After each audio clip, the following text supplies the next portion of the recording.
Então, vamos começar com a gramática, tá? Então, a língua é a mesma. Estamos falando agora sobre dialetos, né? Então, o dialeto usado na Irlanda tem o nome Hiberno English, né? Então, a gramática básica seja super semelhante, né? Mas o Hiberno English pode apresentar algumas diferenças gramaticais em relação ao inglês americano, tá? Então, eu estou falando sobre gramática usada informalmente em conversas, tá? Então, essa gramática talvez você não vai encontrar em nenhum livro, mas essa gramática é a realidade, né? As pessoas falam assim. Então, vamos dar uma olhada aqui nesse primeiro exemplo que eu tenho para vocês. I'm after doing an English class with Teacher Block. Então, diretamente depois dessa aula, você pode falar assim, oh, I'm after doing an English class with Teacher Block. Acabei de fazer, tá? Então, isso aí, a gente pegou essa estrutura emprestado da língua irlandesa, né? Gaeilge é o nome da língua irlandesa. Então, I'm after, seguido de um verbo no gerúndio, né? Que termina com ing. I'm after doing, I'm after eating, I'm after seeing. É uma construção comum que indica uma ação recente. Então, eu quero que vocês estão praticando isso comigo. O que você acabou de fazer? Pode ser, I'm after coming into the live. I'm after starting this class. I'm after making dinner. Então, vamos praticar isso, tá? E você não vai encontrar um livro que está ensinando essa estrutura para você. Mas sim, você pode se confundir na hora de falar com o irlandês e pensar, you're after? O que tu quer dizer com isso? A gente quer dizer, acabamos de fazer aquela coisa. E agora eu vou para essa segunda estrutura. They do be studying online. Então, quando você fez seu cursinho no Brasil sobre o infinito verbo to be, que dura 3 anos, você nunca achou essa frase aqui, do be. E, na verdade, todos os livros vão falar para você, você nunca vai usar do e o verbo to be juntos. Mas na Irlanda usamos, tá? Porque pegamos essa estrutura emprestado pela língua irlandesa. Então, mesmo não sendo gramaticalmente correto, o povo usa isso. E a gente fala, they do be studying online. É uma ação, uma coisa que está recorrente, que está acontecendo sempre, né? Eu posso falar, no, he does be working non-stop, he does be working non-stop. Tipo, ele vive trabalhando, ele não para de trabalhar. Então, essa estrutura, gramaticalmente, em todos os livros que você vai encontrar, vai dizer que isso está errado. Mas isso não vai te ajudar na hora que o irlandês usa essa estrutura. Então, né, eu não estou recomendando você começar a falar assim. Tá errado, tá? Mas é a realidade. Os irlandeses podem falar assim. Minha mãe, quando eu uso essa estrutura, minha mãe vai me corrigir. Fala certo! Mas não é todas as mães que estão falando isso, né? Então, isso é para você, né, ter essa consciência. Eu não estou falando para você falar igual. Estou falando para você se prepare. Você precisa entender o que estamos falando. Então, por exemplo, he does be working late. Totalmente gramaticamente errado, mas os irlandeses usam. Ele costuma trabalhar até tarde, né? Então, essa questão de costume, é uma ação que está sempre acontecendo. Do be, no inglês da Irlanda, é comum. Você vai encontrar isso nas ruas. TH. Alguém aqui está chorando só de ver essas duas letras juntas? TH. Então, vamos voltar para aqueles livros de inglês que eu estava falando antes, né? Quando você estuda inglês e você abre um livro, fala com seu professor, sua professora, eles vão falar a mesma coisa. TH é muito difícil porque é um som que não existe em português. É como se fosse uma trava-língua. E se você não está pronunciando isso certo, você está errado. Mas talvez, se você não está pronunciando isso certo, você simplesmente convive com irlandeses, tá? Porque nós não tem... Existem pessoas, né? Mas, em geral, somos famosos para não pronunciar TH certo. Então, em inglês, padrão, tem 2 sons de TH. O som do think, que é como se fosse uma língua presa, think, e o som do the. Que é um som mais aqui, ó, onde tem essa vibração aqui nos lábios, ok? Então, think, língua presa, e the. Mas na Irlanda, a gente não tem muito costume de fazer esses sons. Na verdade, somos famosos para falar, tipo, tem muitas brincadeiras e piadas dos americanos falando que os irlandeses não conseguem falar 33, como eles vão falar. Mas a gente muitas vezes vão falar 33.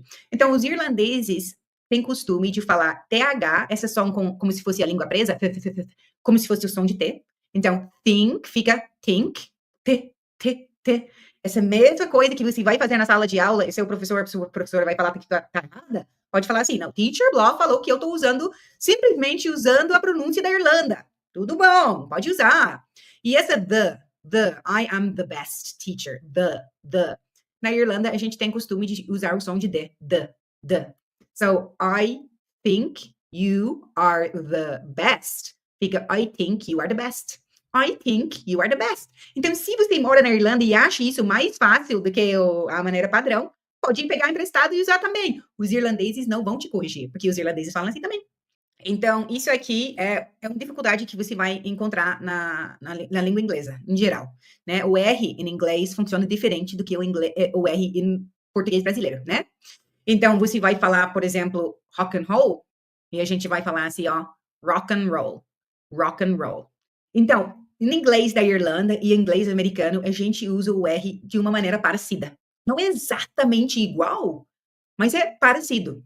Então, a gente vai falar car, o carro, né? Car. E talvez o som de R não fica tão puxado para os americanos. Eles vão falar tipo car. Car. É muito sutil, tá? Mas muitas vezes essas diferenças pequenas pode atrapalhar, né? Que nem o Wilson falou, pode atrapalhar seu entendimento. Então, o rhotic or é uma coisa que você precisa treinar, praticar. É diferente do que o inglês britânico, né? Eu falo water.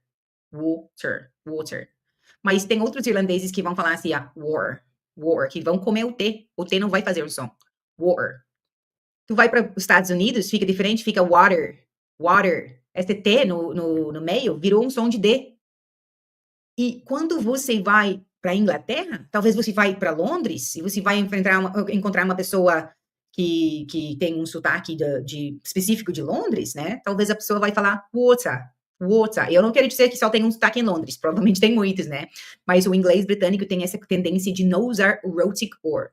No caso, eles não falam do mesmo jeito que nós falamos. Mas você precisa adaptar seu listening para possibilidades, essas variações, né? Mas o bom para vocês é que o rhotic or, essa R no final da palavra, é como se fosse um R caipira, é parecido. Então, não vai ser tão difícil para vocês. Então, você vai fazer aula de inglês e as pessoas vão falar a palavra like, né? I like you. Eu gosto de você. Então, essa palavra com som de I like. Olha, eu tô sorrindo, I like you. Mas na Irlanda, muitas vezes, a gente não vai falar like. Esse som de I vira som de oi. Então, a gente acaba falando I like you. I like that. I like chocolates. Então, essa I vira oi. É sutil, mas faz toda a diferença. Talvez você está esperando aquela like, com um sorriso. Você escuta aquela like. O que ela está falando? A mesma palavra com uma pronúncia diferente. E isso também, né, tem variações. Na Irlanda temos muitos sotaques, tá? Dizem que tem mais que 90 sotaques na ilha da Irlanda. Olha aqui essa palavra, right, né? Se eu sou falando inglês padrão, eu vou falar assim, right. Certo, right. Mas eu não sou falando inglês, eu não sou padrão, eu sou irlandesa. Eu vou falar right. Então, muitas vezes, né, eu falei para você, o som de I vira oi. E o som de T no final, muitas vezes vira ou pode desaparecer. Então, quem aqui já ouviu falar um irlandês cumprimentando assim, you're right? No caso, are you all right? A gente não fala, are you all right? Você está bem? A gente fala, you're right? Que nem o brasileiro, e aí? Né? You're right? Então, dependendo do sotaque, o T pode virar essas... Então, olha aqui, ó. Right, o americano pode falar assim, right. Ou o irlandês pode falar assim, right. You're right. Ou pode tirar o som de T no final. Roy, you're right. Que nem meu pai, ele fala assim. You're right. Ele come o T no final. E ele não sabe que tá comendo. Ele não sabe que isso é difícil para quem é estrangeiro. Né? Muitas vezes meu marido brasileiro, né? Meu marido não entende que meu pai fala, mesmo sendo um avançado. Por quê? Porque ele não tá acostumado com aquele sotaque forte. Show de bola, guys. Então, isso aqui, ó, dancing. Tu vai nos livros, eles vão falar in dancing. Mas os irlandeses provavelmente vão falar dancing. I was dancing last night. We were dancing. We were talking. We were walking, né? Então, ao invés de in, fica um in. dancing, walking, talking, living, loving, happening, né? Então, né, nosso sotaque, nosso jeito de falar é rápido. E, né, outra coisa, a gente não tem tendência de abrir tanto a boca quando estamos falando. Quando eu tô falando português brasileiro, eu preciso abrir minha boca. Meu Deus, minha boca fica ó, fazendo coisa, eu fico cansada assim, ó. Mas muitas vezes o irlandês fala assim, like, hey, how are you? How's it going? What's the story? Oh, did you have a nice weekend? Oh, it's lovely. Yeah, yeah. Tu tá olhando os lábios pensando, mas o que a pessoa falou? A pessoa tá falando assim, a gente não é muito expressiva, né? A gente não mostra, né? Oh, have a great time. Ela falou que gostou, não gostou, tá parecendo triste, não tá, né? Menos expressivo, isso também vai dificultar a sua vida na hora de tentar entender, né? Você já assistiu, alguém aqui já assistiu o seriado Friends? Não sei se é Friends em português também, é Amigos? Friends. Então, você conseguiria assistir aquele seriado sem áudio, sem legenda e teria uma noção do que está acontecendo, né? Que eles estão assim, né, se expressando, mas o irlandês não é assim, né? Então, ó, foi ótimo, eles vão falar, it was great, yeah, it was really good, yeah, lovely, very nice. Uhum. Boca bem fechadinho. Isso não ajuda. Então, guys, good night, God bless, I love you and leave you. See you later, alligators. Thank you very much. Bye-bye.